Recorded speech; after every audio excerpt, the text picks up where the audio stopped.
जय जय मेरी लाडली जी की जय। महारानी जी की जय हो।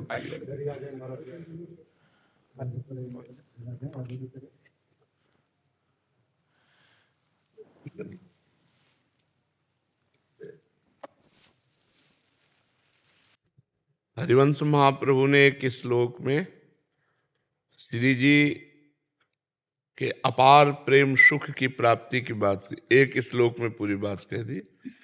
दूरादपाश्य स्वजनान सुखमर्थ कोटिम सर्वेषु साधन वरेषु चिरम निराशा। तो वर्षंतमेव सहजाद्भुत सौख्य धाराम श्री राधिका चरण रेणु महम स्मरामि। जो अपने पारिवारिक सुख का त्याग कर देता है, जो अर्थ के द्वारा करोड़ों प्रकार के भोग वासना उनका त्याग कर देता है, और जो साधना के द्वारा प्राप्त सुख है उनका भी आश्रय नहीं लेता, एकमात्र गोरे चरणारविंद का आश्रय, तो श्री जी का नाम है बरसाने वाली। बरसंत में वो सहजाद भूत सौख्य धारा।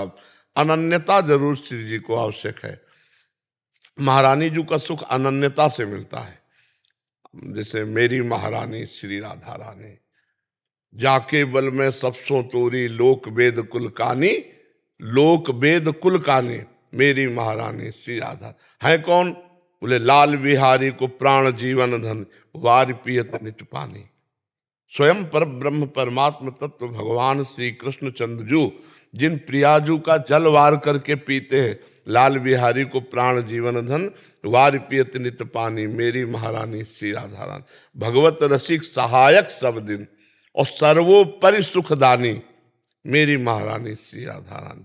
हमारे यहाँ श्री रूपलाल गोस्वामी जी महाराज कहते हैं कि मेरे बल श्री वृंदावन रानी, जाहि निरंतर सेवत मोहन बन विनोद सुखदानी मेरे बल श्री वृंदावन रानी। जिनकी चरण कृपा ते पाई कुंज केली रसानी, और जैसी रूपलाल हित हाथ बिकानी, तो निधि पाई मनमानी मेरे बल श्री वृंदावन रानी। श्री विठल विपुल देव जी महाराज, हमारे माई श्यामा जी को जाके अधीन सदा सावरो या ब्रज को सिरताज हमारे माई श्यामा जी। बस ये अनन्यता चाहिए। हमारे मार्ग में साधना का बल नहीं है, महारानी जी का बल है। राधा राधा राधा, उन्हीं की जूठन पाना, उन्हीं की चरण चिन्ह में लौटना और उन्हीं का गुणगान करना, उन्हीं का ध्यान करना, उन्हीं का नाम जप करना। ये अनन्यता, महारानी जी की अनन्यता। बस हम जैसे अपने लोग सुना ना, अनन्यता। महारानी जी की ठसक, जितनी जोर की ठसक उतने श्री जी के नजदीक। और हमारी श्री जी का स्वभाव है, कभी गुस्सा नहीं होते। जैसे हमसे कोई गलती भी बन जाए ना, सहज स्वभाव पर्यो नवल किशोरी जी को मृदुता दयालुता कृपालुता की राशि है। ने कहूं न रिस कहूं भूली हूं न होत सकी, रहत प्रसन्न सदा हे मुख हास्य। ऐसी सुकुमारी प्यारे लाल जू की प्राण प्यारी, धन्य धन्य धन्य तेज इनके उपास्य। 3 बार कहा, धन्य धन्य धन्य तेज इनके उपास्य है। प्यारी जू को ने कहूं न रिस कहूं, अवगुण करे समुद्र सम गणत नापनो जान, और राई के संभजन को मानत मेरु समान। ये हमारी श्री जी का स्वभाव है कि अगर उनके जन से समुद्रवत अपराध बन जाए तो श्री जी मानती ही नहीं। और राई सबसे छोटा दाना होता है, अगर थोड़ी सेवा बन गई, 2 फूल लिए उस जाके चरणों, तो अरे ये तो बहुत सेवा करता है। ऐसी भोरी प्रिया जो है, राई के संभजन को मानत मेरु सबसे बड़ा पर्वत है, मतलब सबसे बड़ी बात मान लेती है। तो जितना बन सके हम अनन्यता की तरफ आवें। तो अनन्यता, श्री जी के लिए अनन्यता, और एक भी श्वास खाली न जाए।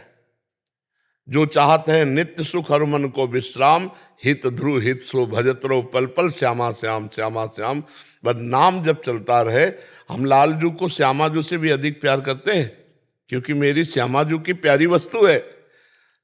इष्ट हमारी महारानी जू, लेकिन लालजू को बहुत प्यार करते हैं, क्योंकि लालजू लाडली जू के सुख हैं, है ना।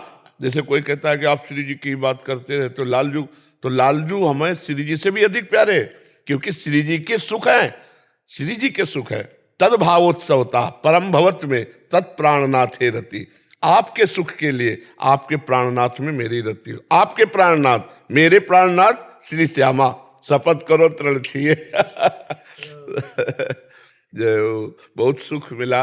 अजय बताया कि श्री जी के पार्षद आए बरसाने वाले, तो हम कहा तो बहुत कृपा हुई। सब कृत कृत हो गए सरकार, हाँ, बड़ी नहीं कृपा नहीं होगी। कभी हाँ कि जैसे हम कोई साधन करते हैं, हम जैसे कोई नाम हमको एक प्रिय लगा, जैसे हमारे इष्ट हैं राधा रानी और कृष्ण, मंजरी भाव उपासना है, तो हम अपने गुरु जी से कुछ पूछ कर नहीं आए। जैसे निरंतर नाम माला पे तो नाम हरे कृष्ण मंत्र करते हैं हम, तो गुरु जी ने आज्ञा दे दी तो वो कर सकते हैं। हाँ, और क्या, खूब खूब। आपका वो बहुत अच्छा लगा कि निरंतर, और वो मैं करने का प्रयास कर रहा हूँ, और उसमें फिर किसी से बात करने की इच्छा भी नहीं होती, हाँ बिल्कुल नहीं होगी। और एकदम ऐसा अलग ही है, और तो वो कर सकते हैं। हाँ बिल्कुल बिल्कुल बिल्कुल निरंतर। हाँ कि मैं हमेशा आपसे एक सुनता हूँ कि जो गुरुजी मंत्र देते हैं जनरली उसमें रुचि नहीं होती, हाँ तो हम अपने गुरु से फिर दूसरा पूछते हैं इसमें कुछ। हाँ हाँ बिल्कुल बिल्कुल।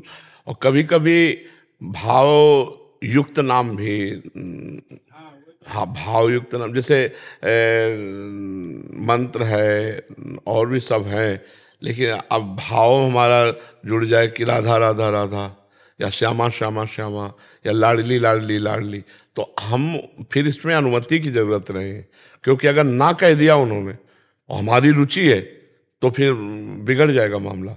मान लो आप गुरु से पूछ लिए या किसी संत से पूछ लिए और कहते नहीं नहीं नहीं ये तो ठीक नहीं, अब रुचि हमारी बन चुकी है, तो हम फिर यहाँ गुरुदेव बैठे, उन्होंने एक हमको भाव दिया और खूब डट के जपो, और श्री जी का नाम जैसे भी भाव से बने ना, आप देख लेना महारानी जो हमारी तो बरसती है, कृपा बरसाती है। नहीं, मैं तो आप जैसे बोलते हैं गुरुदेव हमारी श्री जी हैं, तो मैंने ऐसे भाव किया कि गुरुदेव जब श्री जी हैं तो वो सब मुझे मना नहीं करेंगे, हाँ तो उन्होंने बोल दिया था कि आप कर सकते हैं। और एक और जिज्ञासा, जैसे कोई परंपरा में रह के भी संत अपने गुरु को छोड़ के किसी दूसरे के आश्रम में चला जाता है, तो उसको क्या गति होती है? जैसे हमारी बात सुनो, परंपरा का मतलब रोड, जो संप्रदाय है ये रोड है, और जो रसास्वादन है वो धारा है।